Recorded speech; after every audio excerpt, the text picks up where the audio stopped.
What is up, guys? Welcome to another video, and today we are on Initial D Special Stage. I'm on a bit of a roll with these retro games. I've been playing a lot on the channel recently, and I've never actually played Special Stage. I played Extreme Stage, and I played the one on the PSP.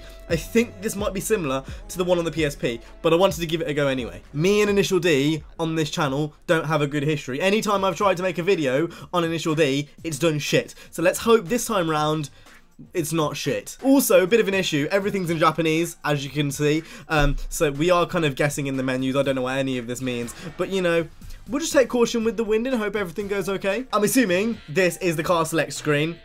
At least that's what it looks like. We've got lots of cars to choose from. Now, this game came out, I think it was 2004-ish.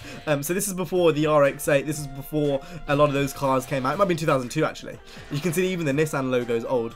But since we're on Initial D, it's got the R32. We're going to go for the R32 because that is my favourite Jap car of all time. There we go. So we've got this one. What? That like lagged for a second then. What the fuck's going on? Okay, there we go. We're just gonna pick the R32. I can't be asked to go through all that again. Okay, so essentially this screen is what we can upgrade it to. So once you've picked your certain upgrade path, you can't change it. So I'm just gonna look through all of them. And they all seem, you know, pretty straightforward. We're going to stick with A.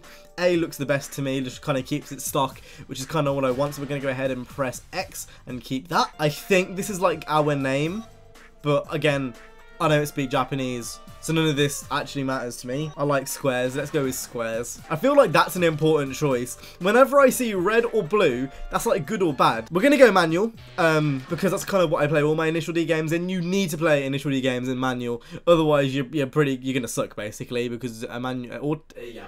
Now, I've said this before. If you were watching my stream yesterday, you'll know I can't actually view the cutscenes, so it may lag at certain points because, again, it just doesn't work with the cutscenes. Right, so we're going to go first off. I think this is Uzi. The one thing I like about this, because the game is so old, it's got the really, really old Eurobeat. So, you know, if you've watched Initial D, you'll know the further you go on, the Eurobeat doesn't really get any better. It gets worse, and they kind of change the music.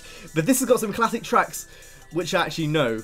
It's a bit of a guilty pleasure. Look at that, running in the 90s. Everyone knows that. Even if you don't watch Initial D, you still know that song. I feel like I know that song, so I'm going to see if I recognise it when it actually plays. Fun fact, on all Japanese PS2 games, circle is actually X. So if you want to go, you know, and proceed into the next screen, instead of pressing X, you'll press circle. Okay, so here we go in our R32. In hindsight, this should be a really easy race. All the starting races in this games are usually quite easy. Don't know the controls either. I'm hoping it's just R1 to gear up. And again, because my microphone's in the way, I actually can't see the tachometer, which isn't good. One thing I've noticed immediately about this game compared to the PS3 version, it's actually a lot easier with a controller, and I do know this song. I actually do know this song. I'm a bit of a weird... I don't watch anime. It's not really a thing. It's just not something I'm into. But Initial D and Wangan Midnight were an exception because it's about cars. Literally the only reason. So this is very similar to the PSP version, which I played ages ago on the channel. I think it's almost the exact same because these are all arcade ports over in Japan, and they actually have loads of arcade games. I'm pretty sure there's like a new one coming up very, very soon. I saw the trailer for it. I might put like a video up of it here if I can seem to find it. And this was just, you know, back when they made console ports of them. Now, sadly, they don't. You know, there's been like rumors they might do a PS4 one for ages, pretty much since the new, you know, generation came along, but it's doubtful. I don't think they're going to do it. And it's a shame because honestly, the Initial D game on PS3, the Extreme Stage version, that was some of the most fun I've had with a wheel on any game, period. It was so fun. So it's a bit sad that we're probably never going to see another Initial D game, like, ever. It is pretty sad. Oh, look at that slide. Let's go. There's four-wheel drive fucking skids, mate. I'm maxing this thing out. He's getting absolutely beaten right now. Let's do a heartbeat. Whoa, you gotta take your chances right now. Oh, actually, no, this is so fucking gay. I do miss, like, the Initial D games. I really, really do. I really wish Sega just do something and manage to get this on PS4 because I would import it.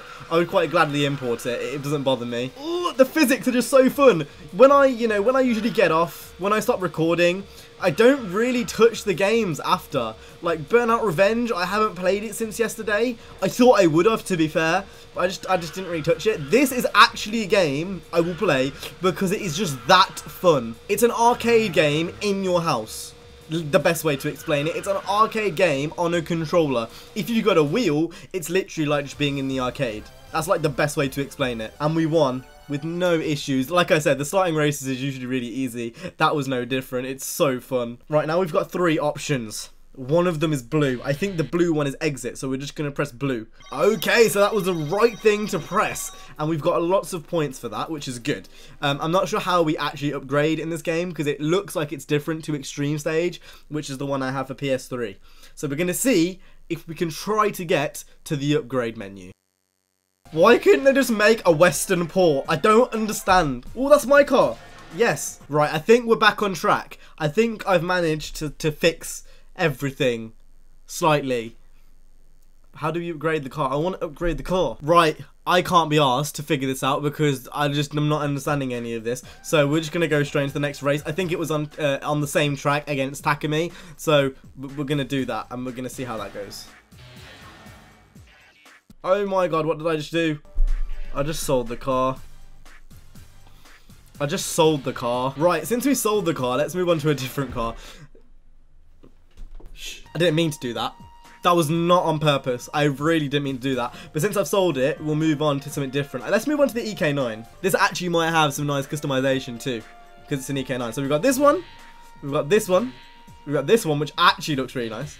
And then we've got this one, which also looks very nice. Let's go. I don't like the front end on that. Let's go for this one. Let's go for B. Don't tell me I've got to do that first race again.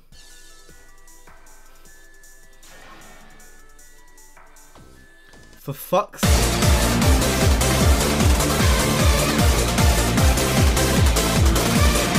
boom, sub 1 minute time. Let's go. Right, let's go on to the next race. Finally. What the fuck? Only the Japs, you know, would have that in a loading screen. Fam. Right, here we go. Takumi this time is in the A86. We are still in our yellow EK9. And we're going to see if this is any harder. Theoretically, if it's anything like, you know, the show is, it should be, really. The way the physics are in this game. Oh my god, it's perfect. It's literally perfect. For an Initial D style game, this is perfect. Oh, I don't get it. I don't understand why they haven't made a PS4 version yet. I really don't, because this is just fucking great. Oh, brake, down a gear, yes. And it's weird, it doesn't look like it, obviously, but the cars do handle differently. If you are in a 4-wheel drive car, for example the R32, it feels a lot more different to this once you start playing it a bit more. You can't really take corners as agile as an EK could. You couldn't, you know, there's a lot of things you can't do because it's all-wheel drive. And it's like those types of things, easy to pick up and play, hard to master. It really is, and especially in the later levels, at least for Extreme Stage, it gets really fucking hard. Like harder than Underground 1, harder than Prestige Mode, I would say in some points. One of the most underrated game series, period. Because no one thinks of it. No one thinks of Initial D. I don't think of Initial D when you think of good racing games, but this I would say is up there as one of the most underrated racing games, period. Because no one thinks of it because it's Japanese. The only reason. Obviously, right now doesn't really show because I'm 200 meters in the lead, but it does get hard. It does get hard. Maybe I might progress a bit off camera and then come back once I'm a bit further in to show you guys some of the harder levels, because this is all pretty self-explanatory and all pretty easy. I would like to do a let's play on this. I would like to do a let's play, either this or the PS3 one again, because I never got to finish the PS3 one, and I still have it. And it's HD. If you guys want to see it, I would do it. That's all I'm saying. There's very few games which I've played already which give me a grin on my smile like that. There's very few. And Initial D is definitely one of them. So if you guys enjoyed this video, please go ahead and hit the like, subscribe. If you want to see more Initial D on the channel, please let me know. And let me know about that Let's Play too. Do you want to see a Let's Play on the HD version on the PS3? But that's been it for me today. Hope you guys enjoyed. If you did, make sure to go ahead and hit the like, subscribe. I'll see you guys in the next one. You guys have been awesome. Stay safe and peace.